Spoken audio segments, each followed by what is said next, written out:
الحمدللہ وحدہ والصلاۃ والسلام علی من لا نبی بعدہ اما بعد۔ حضرت ذی وقار سوشل میڈیا پر ایک پوسٹ گردش کر رہی ہے کہ یہ جنگی عہد میں حضرت سیدہ ہندہ بنت عتبہ رضی اللہ تعالیٰ عنہ جو حضور صلی اللہ تعالیٰ علیہ وآلہ وسلم کی خوش دامن ہیں، ساس مبارک ہیں،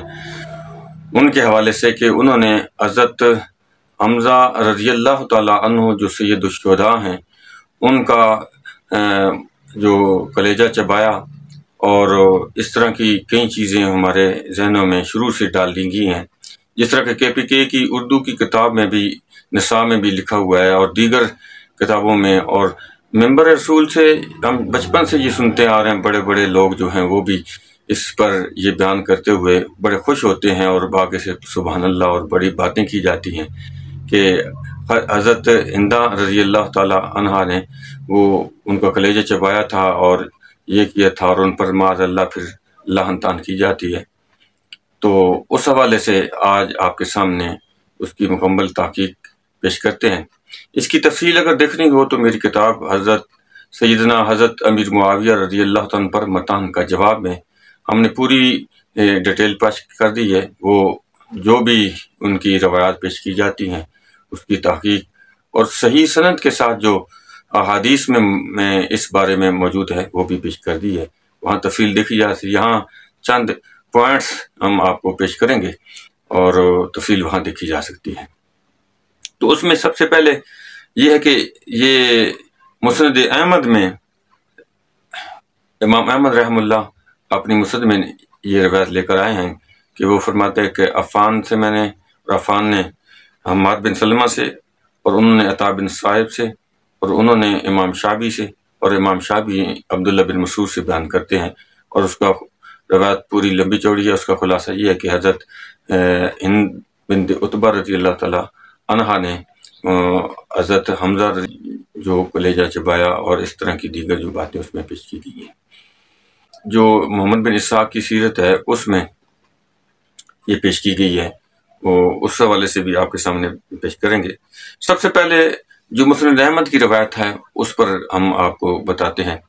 کہ مسند احمد کی روایت سندن اور متنن یہ دونوں طرح صحیح نہیں ہے۔ اسی طرح جو ابن اسحاق کی روایت ہے وہ بھی سندن بھی درست نہیں ہے اور متنن بھی درست نہیں ہے۔ وہ کس طرح کہ پہلے مسند احمد کی بات آپ سمجھ لیں۔ مسند احمد کی روایت میں ایک راوی عطا بن صائب ہے، وہ اس کے بارے میں امام احمد بن حنبل بھی اور امام یحییٰ بن سعید القطان بھی، اسی طرح امام ابن سعد اور امام اجلی اور امام مغلطائی، امام ابو حاتم رحم اللہ تعالی علیہم اجمعین، یہ سب کے سب جو ہیں اس کے بارے میں فرماتے ہیں کہ اسکرین پر آپ ان کی کتب کی وہ اسکرین شاٹ ہم آپ کو دکھا دیں گے کہ کیا کیا لکھا ہے۔ مختصراً ان ساروں کا خلاصہ یہ ہے کہ یہ کہتے ہیں کہ عطا بن صائب کا جو حافظہ آخری عمر میں خراب ہو گیا تھا۔ اب جو ان سے پہلے متقدمین جو ان کے تلامذہ ہیں، جو شاگرد ہیں، جو شروع والے شاگرد ہیں، ان کا سماع درست ہے، ان کی روایت درست ہے۔ جو آخر والے ہیں، یعنی جب ان کا حافظہ خراب ہوگا اس کے بعد جو لوگ سننے والے ہیں، ان کی جو روایت ہے وہ کوئی شے نہیں ہے، وہ درست نہیں ہے۔ اسی طرح یہ امام مغلطائی جو ہیں وہ فرماتے ہیں امام دارقطنی کے حوالے سے کہ عطا بن صائب جو ہیں وہ بصرہ میں 2 مرتبہ آئے ہیں۔ پہلی مرتبہ جب وہ آئے تو ان سے ایوب اور حماد بن سلمہ نے سنا ہے، اور ان کا وہ سننا صحیح ہے۔ لیکن جب دوسری مرتبہ آئے تو ان میں جو ان کا حافظہ خراب ہو چکا تھا وہ خلط ملت کر دیتے تھے روایت کو، اور گڑمڑ ان کی روایت ہو جاتی تھی، تو دوسری دفعہ جو ان سے سنا گیا وہ درست نہیں ہے۔ یہ اکمال تہذیب الکمال اس کے ترجمہ نمبر 3715 نمبر میں انہوں نے فرمایا ہے۔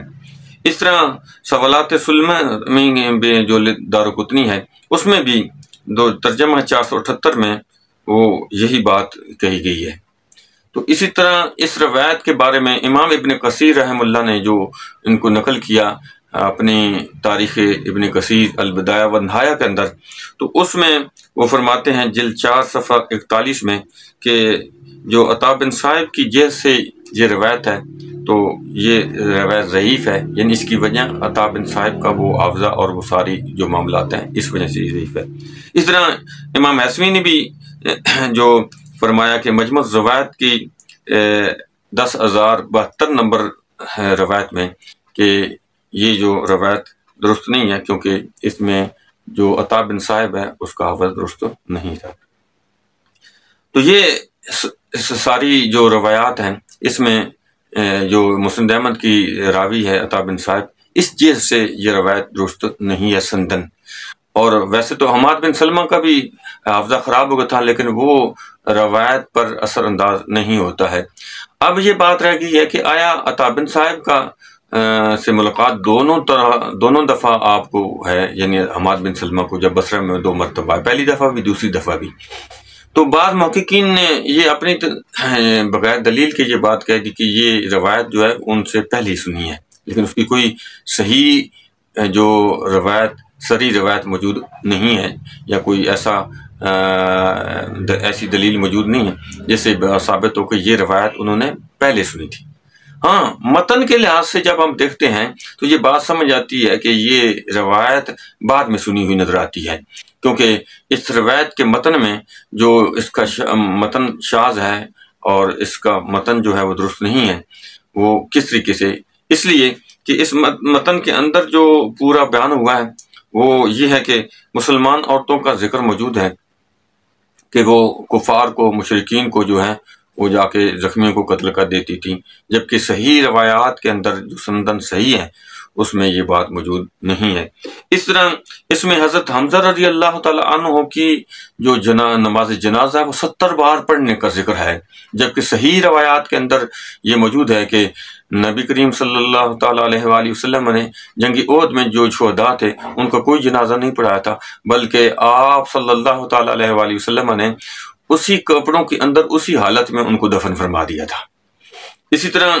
یہاں کئی ایسے اور چیز موجود ہیں کہ جو اس کے متن کو درست ثابت نہیں کرتی، بلکہ یہ متن یہ بتاتا ہے کہ یہ اس اختلاط کے بعد، حافظہ خرابی کے بعد سنی ہوئی روایت نظر آتی ہے۔ تو جب تک یہ اس پر سے چیز رفع نہیں ہو جاتی، دور نہیں ہو جاتی، یہ روایت اس قابل نہیں ہے کہ اس کو قبول کر کے حضرت ہندہ رضی اللہ تعالیٰ، ہند بنت عتبہ رضی اللہ تعالیٰ عنہا پر کوئی الزام ثبوت پیش کیا جائے اور لگایا جائے، تو یہ درست نہیں ہے۔ اس میں محمد بن اسحاق کا جو سیرت میں بیان کیا گیا ہے وہ روایت بھی درست نہیں ہے۔ اس کی وجہ یہ ہے کہ محمد بن اسحاق خود بھی جو ہے وہ راوی درست نہیں ہے، اس قابل نہیں ہے کہ اس طرح کی چیزیں پیش کی جائے۔ پھر وہ صالح بن کیسان سے روایت کرتا ہے، تو وہ صالح جو ہے وہ اپنے سے 70 سال پیدائش سے 70 سال پہلے کی بات بیان کرتا ہے، درمیان میں روایت منقطع ہے، لہٰذا اس منقطع روایت کو کیسے قبول کی جا سکتی ہے؟ اور پھر اس کا متن بھی جو ہے وہ درست نہیں ہے، دیگر صحیح روایات کے خلاف ہے، لہذا وہ قبول نہیں ہے، وہ شاذ روایت کہلائے گی۔ اب صحیح روایات میں کیا ہے؟ صحیح روایات کے اندر جو بات موجود ہے وہ یہ ہے کہ آپ دیکھیں صحیح بخاری کے اندر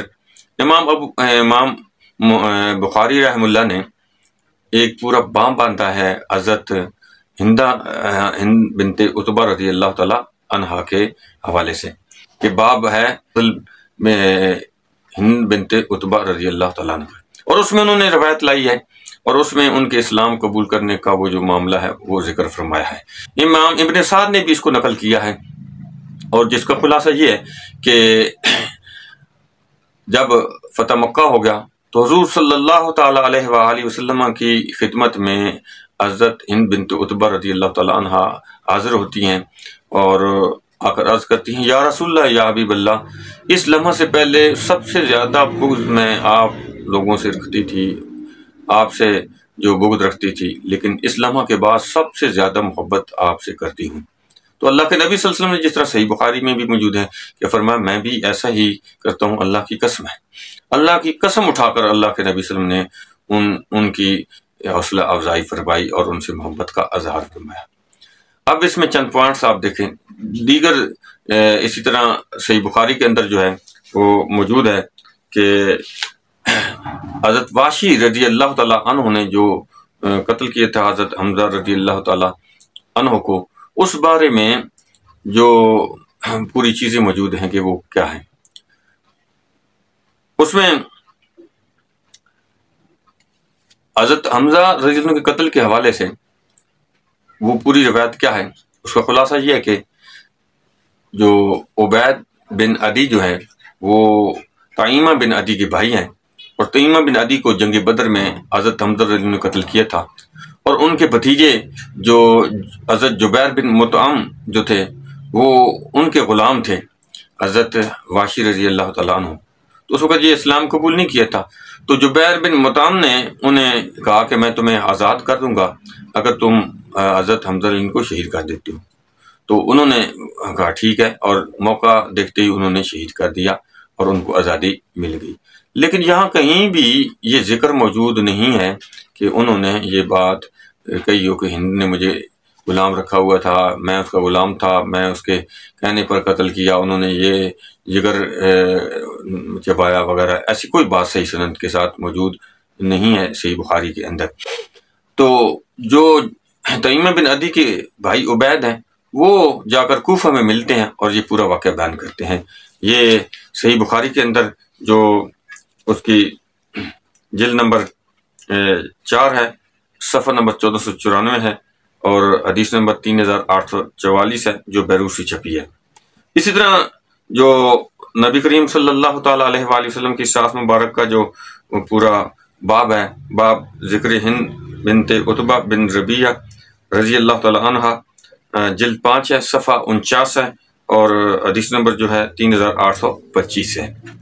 تو اس سے ہمیں پتہ چلتا ہے کہ ایسی کوئی بات نہیں ہے۔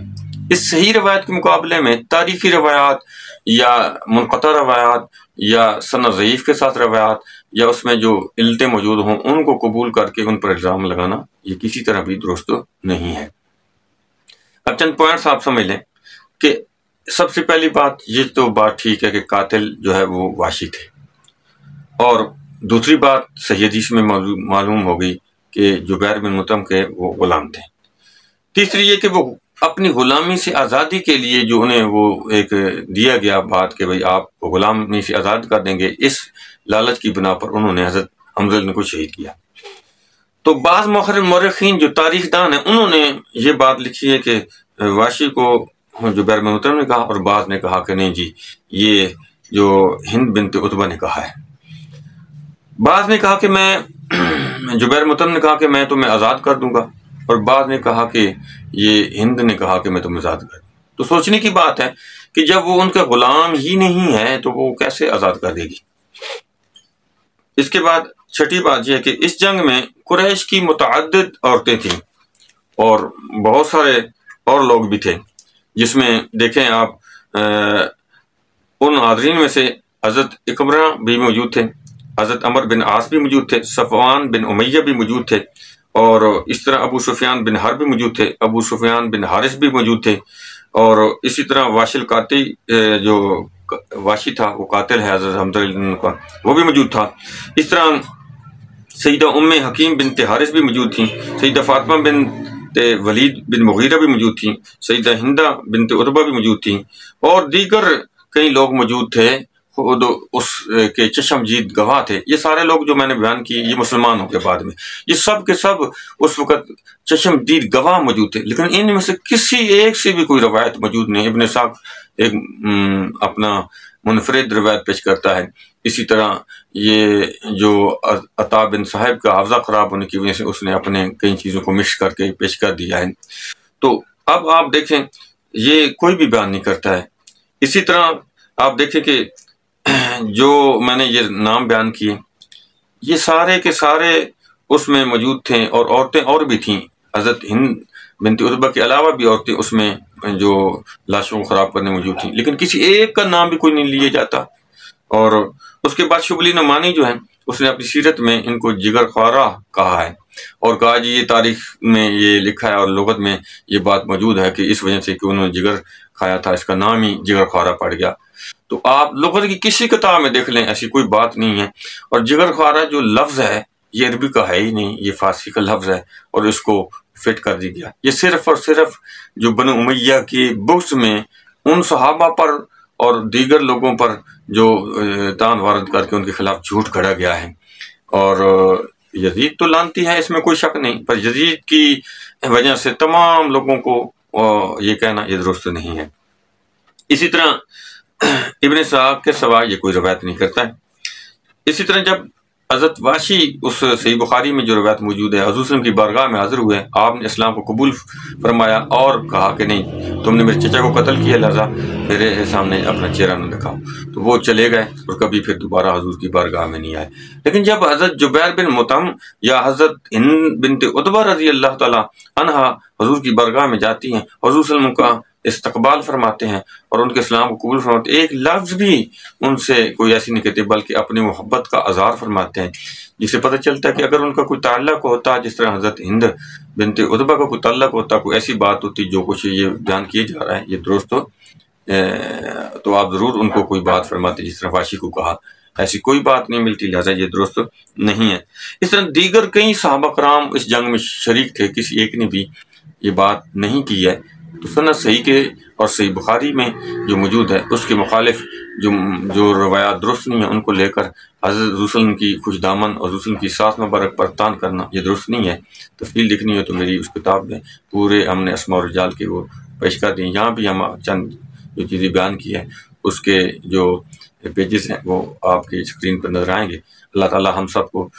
صحیح معنوں میں جو چیز ہے اس پہ عمل کی توفیق عطا فرمائے۔ وما توفیقی الا باللہ العلی العظیم۔